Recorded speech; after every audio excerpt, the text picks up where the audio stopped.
Welcome to today's episode of The Growth Zone. I am Christian Bartsch. What is the core benefit of listening to this show?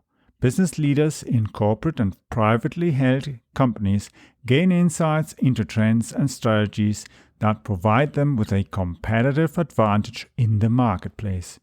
Each episode focuses on an area such as marketing, sales, innovation, or funding that is absolutely critical to the growth of companies, whether they are startups or corporate global players, where management needs to juggle the challenges of market entry or knowing how to navigate the uncertainties of disruptive developments. Mind feeding is where clarity evolves and helps solving organizational challenges. For those who listen to the entire episode, I have a special surprise gift. I am working on some great guests that are industry leaders in management, innovation, and marketing. Let's get started on today's episode.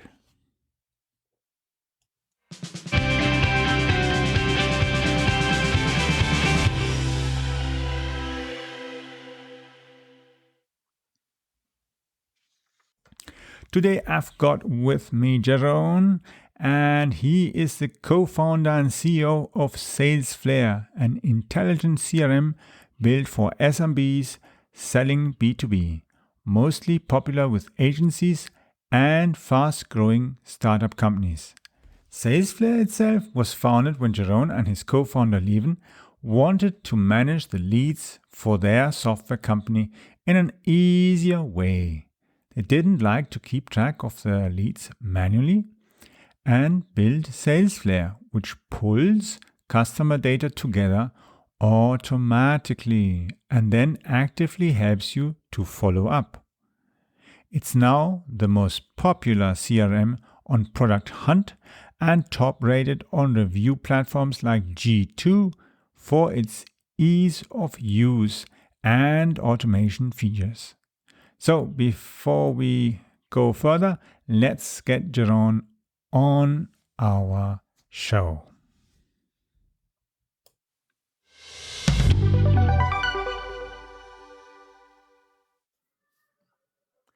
So I'm today with Jeroen from Antwerpen. He is one of the founders of Salesflare. And Jeroen, can you please tell us a bit more about yourself? Yeah, so I'm Jeroen Corthout, co-founder of Salesflare. Indeed, getting on the show from Antwerpen, Belgium. I personally have a background in mostly in marketing and in sales, I would say. Previously, also studied biomedical engineering, but most of my my professional background is in helping companies to sell better. I did this for quite a while with pharmaceutical companies, then been working on software companies, and then started Salesflare. We actually started Salesflare when we were working on another software company, and we had quite some leads. And the issue we were facing was that I kind of knew how Salesforce worked, and that was not really a practical sales tool from my experience in the previous company. We started looking around. We didn't really find any CRM that really helped us to follow up leads. And then we started working in a sheet, and even that was a bit of a drag because we started missing inputting certain data. The sheet was not up to date anymore, and then we started making all kinds of mistakes. Like contacting people at the wrong time about the wrong things, or forgetting to follow up with someone. All the things you'd expect that a CRM would help you with. And then we figured, like, why are we actually filling this out? All the information we're filling out is basically duplicated from some other system. The fact that we emailed is already in our inbox. The contact details of the person are in his email signature. The meetings are in the calendar. The calls are in the phone. There's stuff on social media. There's company databases. All these things. Why don't we build a system that offers this data to you and makes it easy for you to sort of curate it? so that you can then use all this information to better follow up your leads. And that's when we started building Salesflare. That's about 6 years ago now. And the system has grown into a full-fledged sales CRM for small businesses and medium-sized businesses nowadays as well, who sell B2B, mostly agencies and fast-growing startup companies, I would say. Cool. So you started with two others, I think, in 2014, the business, right? Yeah. Cool. So, and you've had, I think, on the way, you've had as well some investment as well from what's the guy called in England? A guy called in England. I think I don't think we had that's, any money from someone in England. We had 10 business angels oh, investing yeah. in Salesflare, of which all are local Belgian, Flemish. Most, I mean, the person who invested most is the former co-founder of Team Leader. Oh, yeah. Cool. For those who don't know, who know Team Leader, it's a CRM system as well, but with a different focus. Let's say more focused on uniting administration than it is on making sales easier. Oh, yeah. So, yeah, so you've gone quite a good distance now in those 6 years. And as we've seen what's been happening, we said more or less for us today for our topic, we want to talk about how companies use a CRM system to address the changed business environment that we're experiencing now with all the pandemic, people working from home, Mm-hmm. businesses totally have changed their entire organizations. You just can't go and just call up somebody in the office. The office is maybe empty, or maybe of 20 people, maybe one person only sitting there, or you're trying to ring a corporate and they have reorganized everything and you're going into a call center and you can't get through. So what are businesses now going to do? How do they use CRM systems now if they want to survive and be successful in this today's times? Yeah, I think there's a few things we're seeing right now. We have, I mean, obviously there are some businesses impacted, and some of those need to cut costs. But there's also a lot of businesses that really feel more of a need for a CRM nowadays, and this has a few causes. So first, lots of pipelines are being slashed because companies are cutting costs here and there. Many companies see that their prospects start falling through. And that means that all of a sudden they need to rebuild their pipeline, where they often don't have that pipeline very well mapped. So companies really feel the need now to start visualizing their pipeline, to know what they're working on, with whom, and to follow that up well. A second thing companies are doing is because it's for many it's a bit harder to prospect, and you need to prospect because some deals are falling through. Companies are refining their ideal customer profile, so they're targeting more closely, making a narrower target, and this is often based on data. Nowadays, when you're selling, there's so much information you can rely on. You can, for instance, to give an easy example, take LinkedIn, get a Sales Navigator account, use the filters, and really filter down on your exact sector, size of company, how long the person is working at the company, all this kind of stuff. You can really go really far, which tremendously helps people to target on the right people. But then afterwards, also there's a huge potential for that data when it comes to following up well with the right message at the right time with the right people, and that's where the CRM then comes into play, and where it obviously makes a lot of sense to work well with one. And then I think there's a third and a fourth aspect. The third is that collaboration goes fully digital. If you are a sales team where a salesperson and sales manager, or even between a salesperson and a project manager or customer support or whatever, you're working together on accounts, it's important that your CRM supports that in a good way. That you have a digital platform in which you can track everything that you're saying, see what the other person said to the client, type some notes to each other, make tasks, all these kind of things that make it easy for you to stay up to date. And then a fourth thing, everything became remote selling also all of a sudden.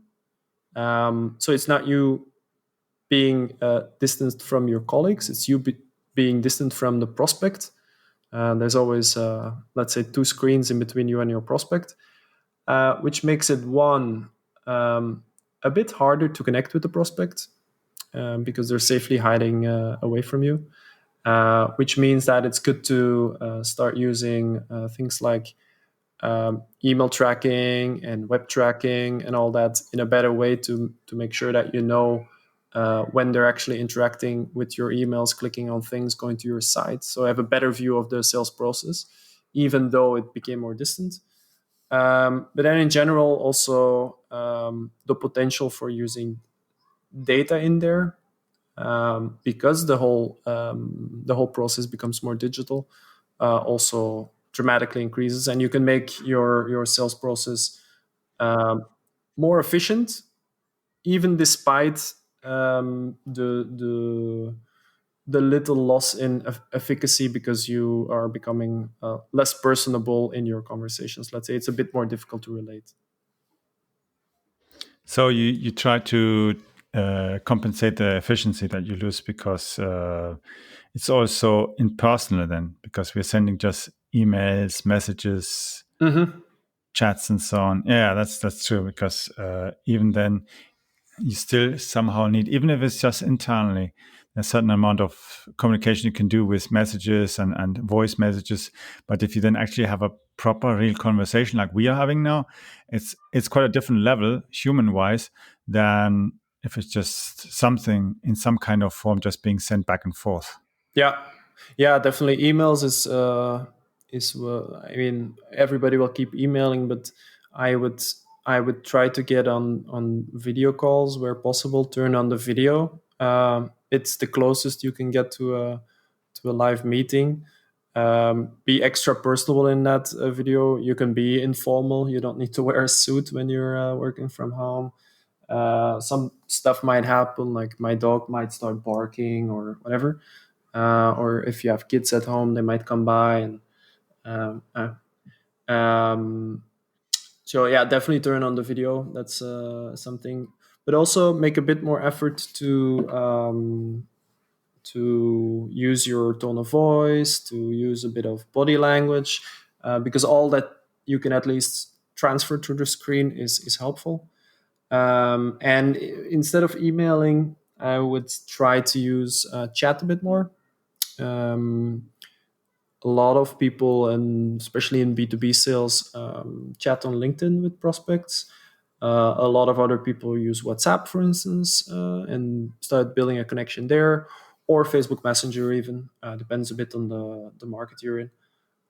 Those are all good ways to actually have conversations that go beyond pinging emails back and forth, let's say. Yeah, definitely, because it's faster to just respond, or you just send a picture and scribble something on a paper, and the other one is send straight away what you actually are referring to. Yeah, that makes it definitely easier. And when you think of it, is the thing, of course, is it's not only that we as an organization who's maybe trying to sell something, the buyer themselves as well are totally scattered around, because maybe the CEO is maybe sailing on his boat saying, I don't want to be part of this craziness, I'm out. And then the managers are somewhere at home with the kids screaming, and the technical staff are trying to somehow do the job, but they're as well at home, and the neighbors' kids are screaming, and the dogs are barking, and they can't concentrate on what they're supposed to look at or do. And then on both sides, it becomes a challenge, of course, to balance it out. And we when we're trying to sell, we have to somehow get everybody to feel comfortable and just decide, do you want to have it or not in the end, to a certain degree, or what do you need to take a decision on that? It's a closing process in the end that leads, once we've more or less warmed them up, that they have an idea. Okay, I understand what the product is. I understand maybe whether I can use the product. All these cycles. Yeah. Because with this as well, I think follow-ups, it's usually about 8 to 12 contact points until the buyer actually makes a clear decision whether they actually want to buy or not. Mm-hmm. Yeah, Yeah, definitely. Yeah, and yeah. this indeed becomes slightly more difficult with the different buyers within a company. If you're doing B2B sales, being a bit more disconnected from each other, your role as a salesperson only becomes more important to orchestrate and to guide them through the buying process.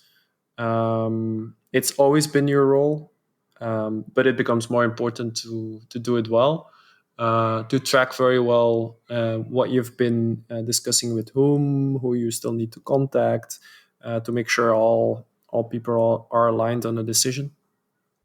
Hmm. Exactly. And then, of course, I suppose CRM systems, of course, have to have everything at hand that you can straight away send out the marketing information or other kind of stuff that maybe the client needs, instead of you having to message the marketing department maybe as a salesperson, and the marketing department is somewhere nowhere where the internet connection is bad. So Yeah. you need to have everything there.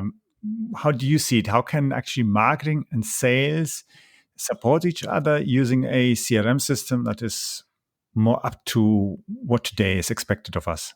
Yeah.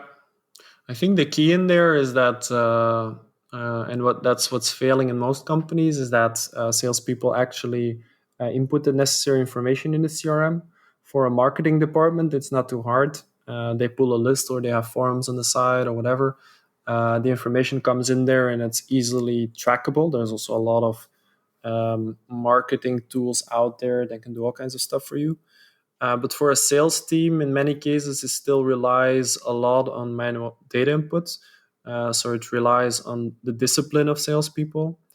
And that's actually that's why we started Salesflare.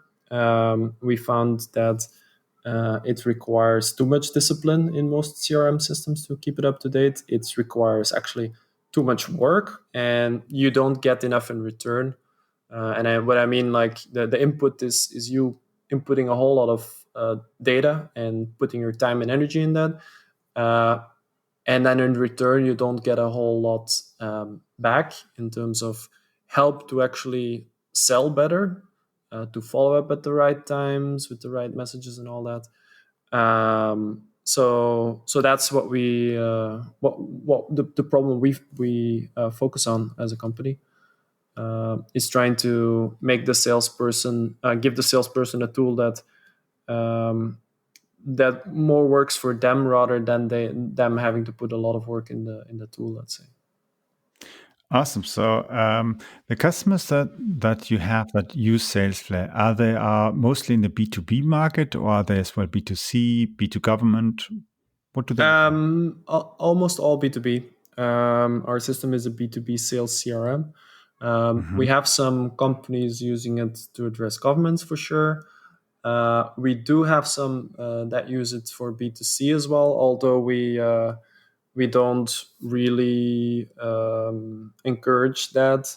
When people are really excited, we say, okay, then you can make an account for a contact, and that then it will work for you in a perfect way. But they need to go through an extra step to use the system. Because it's really built for B2B with the account, so the company you're selling to in a central place.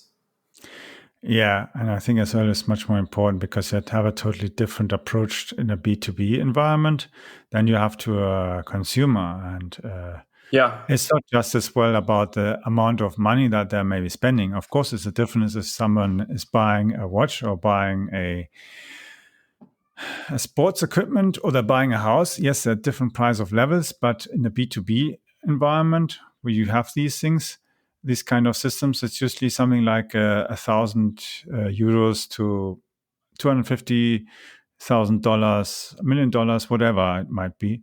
Mm-hmm. It takes anyway effort to follow up, takes more time until you've got it closed. And that's where you really need a system that is more focused on the person you are actually interacting as salesperson with, your key account, your key client that you're trying to convince to buy. Yeah, definitely. There's some B2C areas where CRMs are also important. For instance, real estate. But then you better get something that's specifically made for real estate, because there's a lot of things that are special about it. For instance, the let's say it's a two-sided thing. On the one hand, you have the owners of the houses, which you are selling the service of selling their house, and on the other hand, you have buyers, and you sort of need to connect the two sides. So it's not a pure sales model; it's more of a broker kind of thing, for which specific systems are much better, especially if it then also comes to integrating with email websites and all that. Yeah. And how is it? For instance, let's say I'd be using the tool and I wanted to have, let's say I have customers in South Africa, I have customers maybe in the US, customers in Germany. I suppose I can address these different customers in different languages because, of course, I know that certain customers, they speak English, others, they only speak French, other ones only speak German. Can Mm-hmm. I customize it? What's the possibility there? Yeah. Well, if you speak multiple languages, then you can certainly address them in multiple languages. If you want to do that with automation, Mhm. then it's best to keep track in a custom field that people speak a certain language, because then you can start making different. I mean, there's email automation in our software, so you can make different email automations for different languages if that's something you want to do. Yeah, that's cool. That's cool because I think that's something so important. Often, sometimes you have a client, as an example, some big corporations, they have employees who they, let's say, they promote into a certain position, and maybe they've been from abroad and they don't speak the language of the country where they're actually working. They maybe they don't speak German, they only speak English, or maybe they don't speak French, they only speak German, or vice versa, and so on. Or they're maybe more comfortable with a certain language. And if we are able to cope with that, it means we have a greater flexibility, especially when you think of it. There's a big difference, I think, whether we are doing business in Europe or we're doing business in USA. In USA, it's easy because we only have English, and a few times we might need to use Spanish. But in Europe, we've got so many different languages. And yes, most of people understand English, but as well, certain people are more comfortable with Russian if they learned in school Russian. And of course, that's a different game. Then you need to have a salesperson who can address that. At the same time, he's able to have a environment and that allows him to send out messages in Russian. But of Mm-hmm. course, you don't want to send a message in Russian to a British customer who doesn't understand Russian and thinks, "Oh, what's happening? Are they being hacked or whatever?" That's yeah, Yeah, and true. that's a cool thing. If you have your tool that is capable actually to be as well flexible enough that the company who's using it can adapt it to their own personal environment, because of course one of your customers will have a totally different kind of business customer environment to another one with different other way, or have different maybe regulations or other kind of internal rules and so on, how to engage with customers in that. Yeah, yeah, definitely. Yeah, there's possibilities to customize with custom fields, make custom stages in your pipeline, like the process you take people to. These kind of things are all customizable, and you can keep whatever data you like in custom fields in the appropriate formats. Awesome. So I think I saw on the website that there are lots of different integrations. I saw, like, for instance, with Schedule Ones and Calendly and Zoom and many other platforms you can integrate, which is a great thing to have as well. Yeah, that's a must nowadays. A lot of the integrations nowadays go through platforms like Zapier, Mhm. which open up a ton of possibilities. Zapier integrates with I think more than 2,000 different software platforms right now. We run half our business on that platform, automating things from the one platform into the other. So that opens up a lot of possibility for automation and Hmm. for taking away a lot of routine tasks in companies. Yeah. And I think your team at the moment is based in Antwerpen. How many people are you? We are just 7 people, Oh, cool. and due to things like this, we can serve. We have about more than 2,000 companies actively using our software, and we can serve those with just 7 people, which is something in a traditional business. It would be hard to imagine, of course, but that's because so much of it is digitalized and automated that we can do that. Wow. So that's great. So you have a good built up platform with all integrations and all the users that as well, providing you everyday insights and where you can improve, where you can add stuff and you see as well in comparison to competitors, how things are going as well. And I think as well, price wise, you have a quite a flexible and easy model for clients. Yeah, we at the moment we just price. We have just one price, although it can be different if you pay annually or monthly, and it grows with the amount of users. So just to keep it easy. Yeah, that's good. That's good because it's an easy solution, easy to decide. Okay, do I want to go? How many people do I know? And I know straight away how much the costs are and so on. And yeah, makes it much easier and straightforward. So speaking of that, yeah, uh, do you have what are the things? What do you see for the future for your product? Any important things coming up in the pipeline of the development? Yeah, we are creating some extra functionality for slightly larger companies right now. So that involves some things that we stayed away from for a long time, like permissions and the ability to make custom dashboards and all that. But we're adding that without creating problems for our existing users, like making it more complex or so. Um, and then from there, we just keep adding what our users are expecting. It's a matter of tracking very well what everybody's looking for and why they're looking for things, and linking that back to people and closing the feedback loop there. That's something we spend an enormous amount of time on.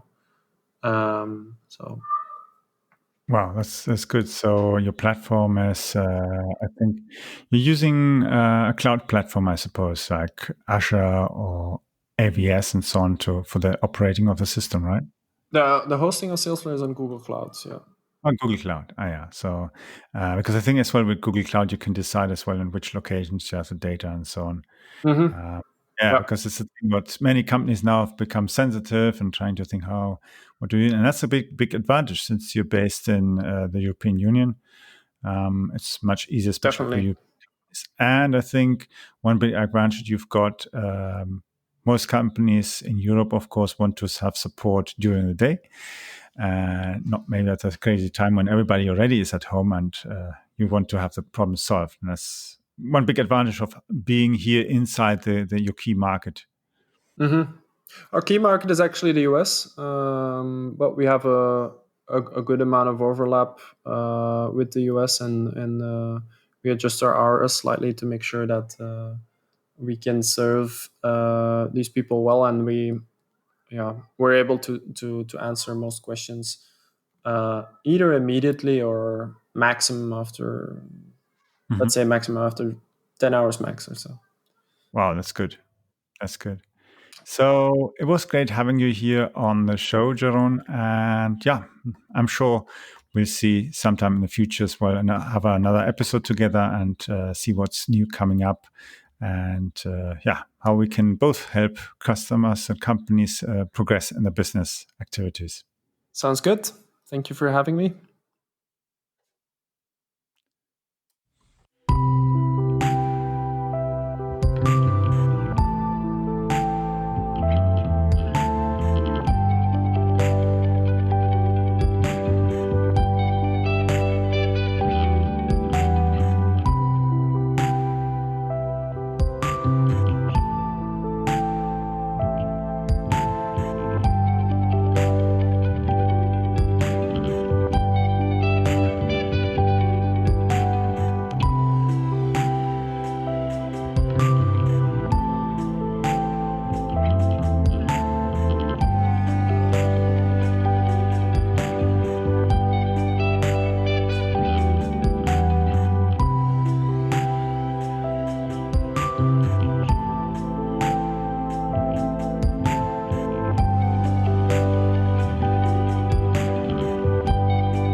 I hope you enjoyed today's episode of The Growth Zone with Christian Bartsch. Thank you for listening. Please leave a review or rating here on iTunes or on podchaser.com. If you found the content helpful, then share it on social media. I would like to invite you to follow our show so that you don't miss the upcoming interviews with leaders in the market. Simply visit the website follow.prmediareach.com. I will be adding the link also to the description of this episode so that you just need to click on that link. For those of you who are listening and signing up to follow the show, I have reserved a free copy of the ultimate guide on content marketing. This is the strategy that got me top corporate clients like McDonald's, Linde, Hewlett-Packard, Deutsche Bank, Volvo, and many others. That strategy has been working for over 10 years. It also got me contracts with police, transport authorities, military, and several universities, and even leading research institutes. For sure, it also worked wonders as it got me many small, medium-sized entrepreneurs and enterprises as clients. And that even included international clients from all around the world. The link to sign up for our free broadcasting service and the guide is follow.prmediareach.com. That will give you access to the most recent version of my ultimate guide on content marketing. You can follow me as well on Twitter by using the Twitter handle CAP Bartsch. That's spelled Charlie, Alpha, Papa, Bravo, Alpha, Romeo, Tango, Sierra, Charlie, Hotel. Yes, that is CAP Bartsch. Charlie, Alpha, Papa, Bravo, Alpha, Romeo, Tango, Sierra, Charlie, Hotel.